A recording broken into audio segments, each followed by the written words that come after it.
Hi toy fans, Brock Lauer here, your host for Talking Toys. Just wanted to give you guys a quick channel update. As you noticed, I haven't made a whole lot of content. That's because I'm currently in the process of updating my channel with new equipment and getting some new lights and mics for the podcast and channel. But don't worry, quality content is coming your way. To our longtime viewers and listeners from the start, thank you for your support. You're the reason why we do this. And to any new fans out there, welcome to the channel. And if you're new to our channel, there are 3 ways to view our content. First is our monthly podcast hosted by my co-host Kyle and I, and we talk about different toy topics such as action figures, different toy brands such as Mattel, Neca, Mezco, Hot Toys, new releases by those companies, what those companies are doing, prices, cleaning your collection, just anything the adult toy collector finds interesting. So it's a podcast about that, as well as we do our little toy documentaries of stories of toy companies, and we discuss the stories of those companies, like KB Toys and Kenner and Hasbro and Mattel. We discuss like the rise and fall of those companies, how they got started, to sometimes how they got as big as they are today, and also our Talking Toy Shorts, where we give you some quick tips and information about collecting, toy hunting, cleaning your collection, lighting your collection, displaying your collection. So little tips about toy collecting in our little Talking Toy Shorts. But in this Talking Toy Shorts, I am going to be discussing my top 5 favorite toy brands and why I think those toy brands are top quality toy brands to collectors and fans. Coming in at number 5 in my top 5 toy brands is Neca. What I like about Neca is that they're very detail oriented, very good price point, they're easy to find. They do good job with their licenses with Friday the 13th, Halloween, Aliens, Gremlins. They are relatively easy to find, a simple toy company, very consumer friendly, try to get the product out into consumers' hands, doing things to increase distribution and supply to collectors, which I find very reassuring as a collector myself. I don't have a whole lot of NECA figures, but at number 5, I think they truly help the collector out in trying to get the figures in their hands at a decent price point, working with different distributors and trying to make that happen.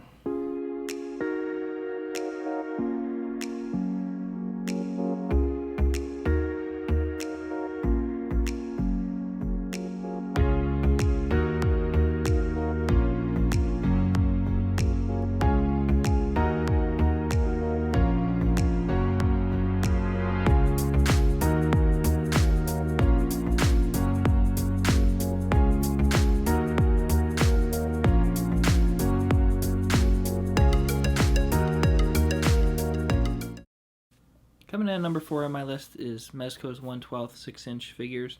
What I like about these figures is that they're super detailed, but they don't break the bank like Hot Toys. It's kind of like miniature Hot Toys, only in 6-inch scale.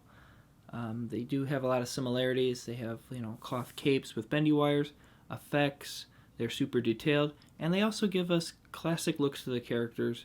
What I do like about these figures is that you do get a lot for what you pay for, without breaking the bank like Hot Toys. You don't have to go out and get a Hot Toys figure every time just to get the same thing. With these figures, it's a cheaper alternative in 6-inch scale. They get the lights, you get the bendy wire cape. This is a company that cares. The only thing I don't like about this company is the exclusivity of a lot of characters and figures are only online. They do sell out a lot online. It's pretty hard to acquire a lot of these figures for a lot of collectors, but if you're going through quality, you do want these figures if you want a smaller inch, higher quality figure. Now let's take a closer look.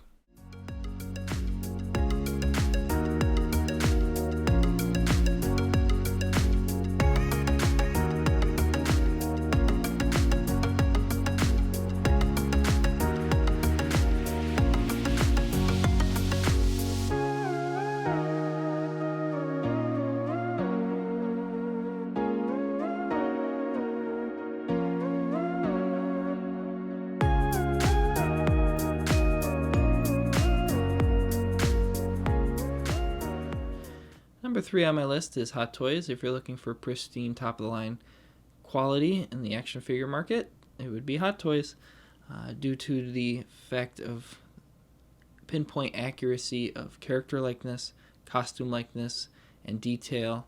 With their quality and attention to detail, they get everything done super accurate to either a film or television show, down to the stitching, to the buttons, to the zippers, to the type of fabric they use, logos, printing, and also their attention of articulation, accessories.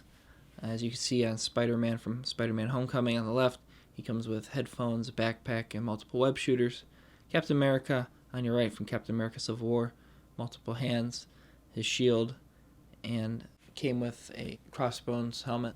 Another reason I like this company is because their level of detail is very film accurate, not only with characters' heads and face sculpts, but with the costumes. It's very, very film accurate to what they use on the actual movies. From the buttons, the zippers, they can be metallic, to the nylon that is used on the costumes. The shield and cap is holding right now is metallic. Spider-Man has like a cloth nylon suit on the figure that's very similar to that of the movie. I have an Iron Man figure. He's all metallic with a Tony Stark head sculpt, sunglasses, coffee, donut box with donuts to make him look like that scene where he's eating on top of the donut shop. It's very accurate. The only reason I have him at number 3 is because I don't buy a whole lot of these. They're fairly expensive. They'll run you a couple $100. They're kind of like a specialty buy for me. I really have to like the character if I'm going to get a Hot Toys, and I have to be getting a lot with it. But if you're looking for top-notch quality with articulation, accessories, and attention to detail, none get better than Hot Toys.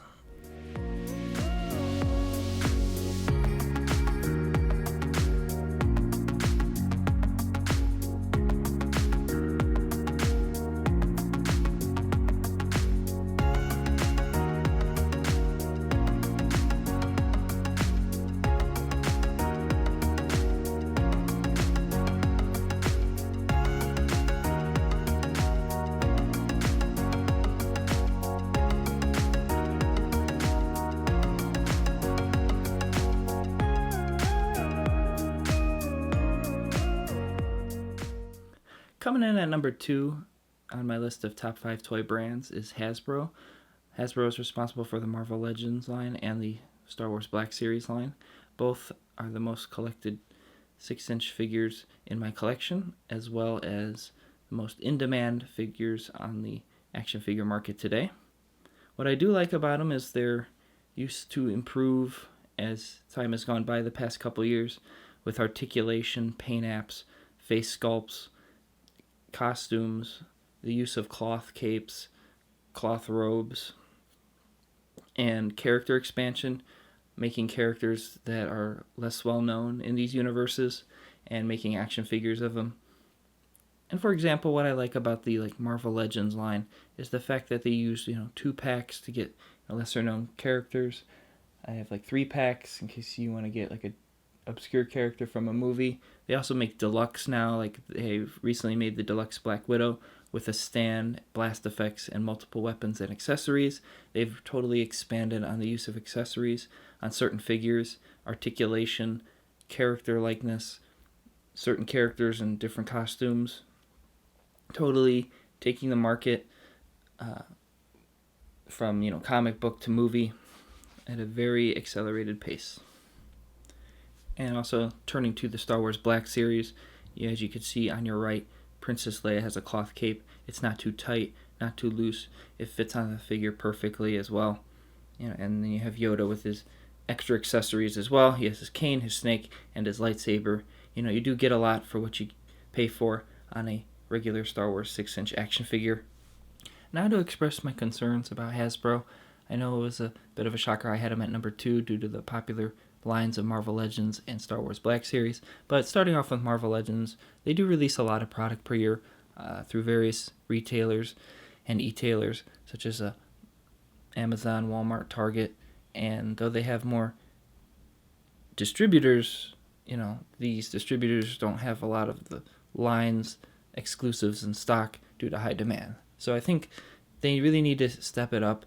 with their stock and start having these things in stores more due to the increased demand, as well as, releasing a lot of exclusives, releasing a lot of waves at once, having a lot of product out in one year. Makes it harder to collect wave by wave, exclusive by exclusive, and can get expensive throughout time.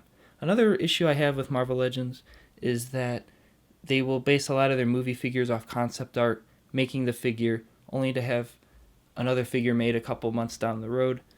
It was more film accurate after a lot of people have already invested in the not so accurate figure from the film. So those are my concerns with the Marvel Legends. If I had a complaint with Black Series, is that they do often pretty much make the same 5-6 figures. Han, Luke, Leia, Obi-Wan, Boba Fett, constantly making the same figures, slightly different, gets a bit redundant. Those are my complaints. And coming in at number 1 is my top favorite toy brand is Lego. I honestly got to hand it to them. They're a company that knows what they're doing. They own a lot of licenses such as Marvel, DC, Star Wars, Harry Potter. They've done in the past Lord of the Rings and Indiana Jones. They've done almost any license you could almost think of. They've done like new things such as like Ghostbusters and Back to the Future and stuff like that. Doing architecture, doing model cars now, doing like stuff like bonsai trees and flowers and a playable piano set, doing things that just, if your interest is music, they got it. If your interest is Harry Potter, Star Wars, they got it. They'll do a lot of things. It's not just a licensing thing anymore. It's kind of like a way of life. It's really beyond toys. Not just you can have fun with your family, but also with your kids. I've seen in the Lego aisles have been sold out all throughout the pandemic because people are spending time with each other, and they're doing that with building Lego sets. Now, as you see, I got 2 very different types of sets. One is Iron Man's helmet, more of a collectible kind of set that's film accurate, and a Harry Potter set that's different than your typical Hogwarts or Hogwarts Express. It's like an animal capturing that iconic owl with the letter in the Harry Potter franchise. 2 very different sets, 2 new designs, such as, doing something very different outside of their comfort zone as opposed to just a traditional location set. A couple of reasons why I like this company is first, distribution. Lego has a very organized distribution system, whether it's in retail stores or online stores that sell toys.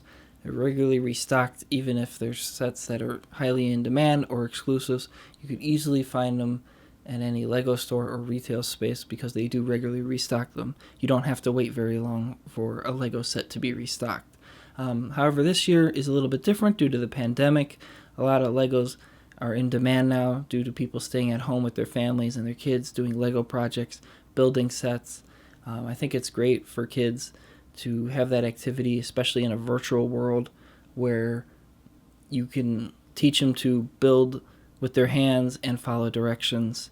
It seems to be a very rare thing, especially kids having a lot more screen time than they did a few years back.